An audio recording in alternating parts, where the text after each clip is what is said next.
All right, so we are now talking to Armen Williams, program director and co-host for the Armen and Levack Show on ESPN Radio 104.5 The Team out of Albany, New York. How you doing, Armen? Doing good, Jimmy. Thanks for having me, man. I appreciate it. Yeah, no problem.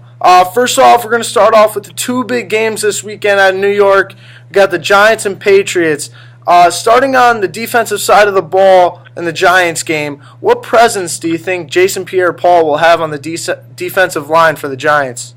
Well, I spoke to Giants offensive lineman Jeff Schwartz this week, and he told me that just the peer presence of JPP in the locker room has a lot on this team just by seeing him, just by him being present, because he's that good. The Giants have had one of the worst pass rushing defenses in the entire country this year, and because of his resume, 12.5 sacks last year, especially he was so good at the end of the year, it's a great path just to have him there. Now, Jimmy, production-wise, of what to expect from JPP, look, he's there. You got to worry about him if you're the opposition. I don't think he's that good yet. I think we're going to see him learn how to use that right arm more to help him to wrap up, to tackle. He did none of that last week. But what we saw last week was about what we expected. You know, he was relying on his left side. He could get past the tackle at times. And again, most importantly, he was there. And that's what the Giants need. They need him there. So, yeah, how much of an impact does it have? Well, not as much, obviously, as a healthy JPP would have, but it does have a big impact on this team. It's great that he's back. There's no doubt. That's felt throughout the entire organization. Yeah, definitely. So the Giants are hurt on both sides of the ball, not having Cruz all year, a depleted defense, which is allowing over 422 yards per game. Going towards this weekend with the Patriots, how much do you think Coughlin's 5-1 all-time record against Belichick will play into effect? It's funny, I don't think it will at all. I think the Patriots are going to beat the Giants convincingly, but I thought the Giants would lose in both Super Bowls that they beat the Patriots. Out of that 5-1 record, I probably would have told you the Giants would be 1-5. Flip those numbers around. So what the heck do we know? There is something, and I don't know what it is, and I have asked many people this week at ESPN, Field Yates, Adam Schefter, I've even asked Jeff Schwartz of the Giants, what is it that Tom Coughlin knows? What is it that Tom Coughlin does against the Patriots? It is something, Jimmy. He finds a way to beat them in ways that no one else can, because what Bill Belichick does is he takes away what you want to do the most. So Bill Belichick focuses on what you do both on offense and defense and says, I'm going to take that away from you. And Tom Coughlin, obviously, with that great stat you just brought up, 5-1, more times than not, he finds a way to disarm that to where it doesn't even matter. No one else can do that in the NFL. Tom Coughlin can. So I don't think that record is going to be a factor, but again, I didn't think it'd be a factor any of the other times either. The Patriots right now, to me, are just, they're clicking so well. I don't think it matters that Dion Lewis is out. I think they plug somebody else in there. But if the coach that can hype on it, it would be Tom Coughlin. Nice. If you're just joining us, we are talking to Armen Williams, program director and co-host for the Armen and Levack Show on ESPN Radio 104.5 The Team out of Albany, New York. All right, going over to the Jets, Rex is back in New York for the first time since leaving the Jets.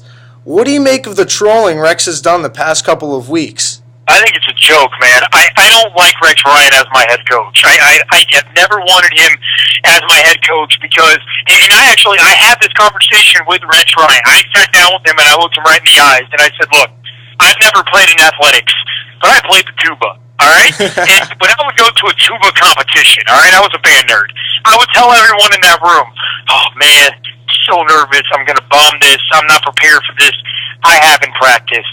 And then you know what I did? I hoodwinked all of them because I was really good and I had practice and I was stressed out and I was worried about that and I killed it. I looked really good. And you know what everyone around me was? They were shocked. They gave me credit. They were happy for me. When you're Rex Ryan and you say, we're going to kick your butt, and you don't, that's an issue. And the problem with Rex Ryan is that he has a losing record in the NFL. He has it's 4 losses more. I believe it's 150 wins, 154 losses. I might have gotten that wrong, but he has 4 losses more than he has wins.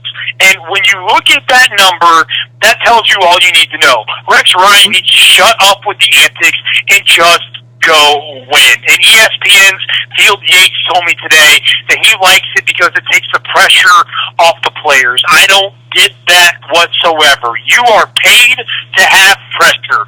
You are paid to play.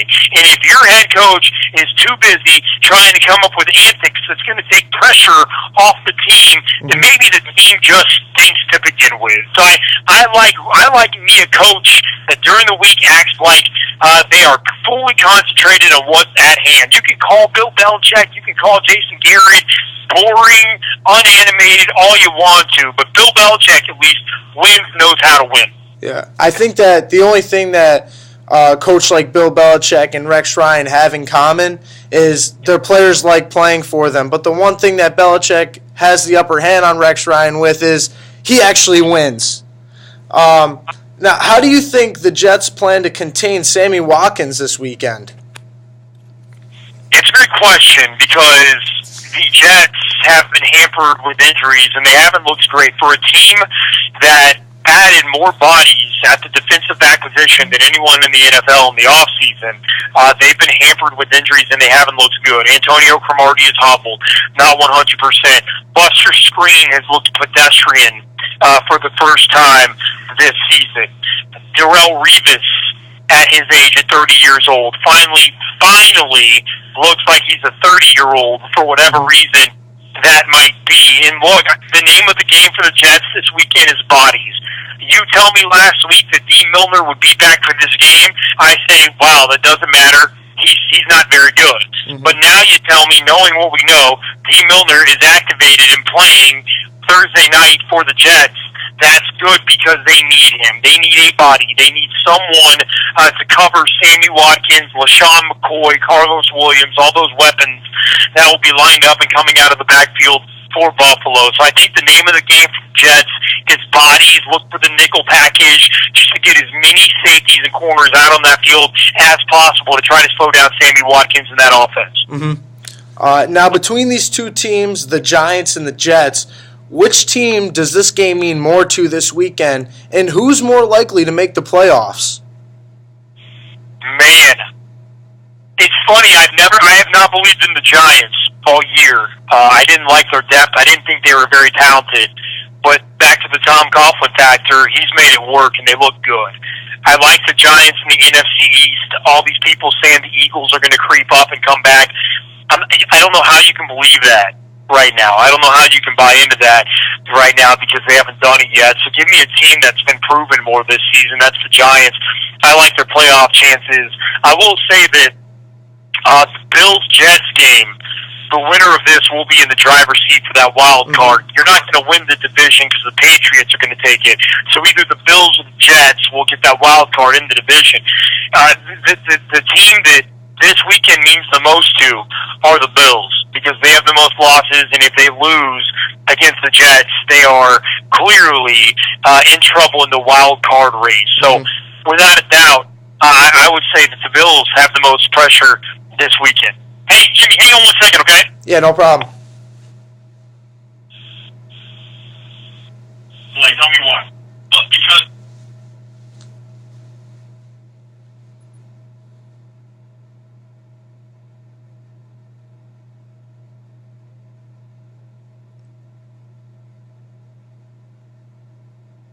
all right, man, I'm good. All right, no problem. If you're just joining us, we are talking to Armen Williams, program director and co-host for the Armen and Levack Show on ESPN Radio 104.5 The Team out of Albany, New York. One question on the Knicks, okay? I just one. How do you feel about the rookie phenom Kristaps Porzingis and the Knicks thinking of building their team around him? Yeah, dude, let's talk Knicks, man. Knicks are the hit, man. Knicks are a big deal because they're actually winning, and it's weird. And they're winning with Kristaps Porzingis, and it's weird. And I had this conversation with ESPN's Brian Windhorst just a few days ago, and he, along with the entire worldwide media, more of the media in America, are apologizing because they did not give Kristaps Porzingis credit. Brian Windhorst told me, man, look, I thought this guy wasn't even going to play this year. I mean, think about that. Not even make an impact at all this year. Instead, he's starting for the Knicks. He's making a difference for the Knicks. And Jimmy, when you watch this guy play, I love the comparison to Dirk Nowitzki. Now, I'm born and raised in Dallas. I covered the Mavericks for a while. I covered that championship team in 2011. I have followed Dirk's entire career. I like the Dirk aspect, the point that you have a 7-foot-plus guy. In this case, he's 7'3". He looks goofy. He looks too skinny. He looks like he has no coordination. But when he's on the court, he figures it out and he finds a way. He does need to keep adding weight, but I do like. So far, you're talking 8 games into the season. Yeah, you got to buy the idea of building the team around Kristaps Porzingis, and Carmelo Anthony. You don't really have the option whether you like it or not. Right now, you are building this team around Carmelo as well because financially you are locked into Carmelo Anthony until he makes a decision that he doesn't want to be there. You're stuck with him. So yes, you're building this team around Carmelo and Porzingis, and you're asking 8 games into the season in 2015, what do we think? I'm buying that at this point. I'm buying his progression, Kristaps Porzingis' progression so far as a rookie. Yeah, well, now it's just time for Phil Jackson to start bringing these superstars over, which is why we got him in the first place. Yeah, they're strapped, and I don't know if it's 100% his fault. I haven't been impressed with Phil Jackson last year. He gave away a lot of talent to come play in his system. But let's say this, though. Derek Fisher's so much better this year. He has more talent, and we're seeing what he can do with more talent. They beat the Toronto Raptors on Tuesday night because he played 13 guys. There weren't even 13 guys that deserved to be on an NBA floor, last season. He has depth. And so Phil Jackson has given him depth. He's given him guys. I don't know if Phil Jackson has to go get the biggest name on the block. Long-term speaking, Derek Fisher and Phil Jackson can this is the first time we've been able to say this, that there's a little light here at the end of this tunnel that, you know what, they've won enough championships, maybe they can get this thing figured out. I hope that Phil Jackson is just there for the rest of his contract for 3 or 4 more years. I still have my doubts that he physically is going to be able to do that. And if he leaves in the middle of his project, that will once again set the Knicks back. All right. Thank you. And once again, that was Armen Williams, program director and co-host for the Armen and Levack Show on ESPN Radio 104.5 The Team out of Albany, New York.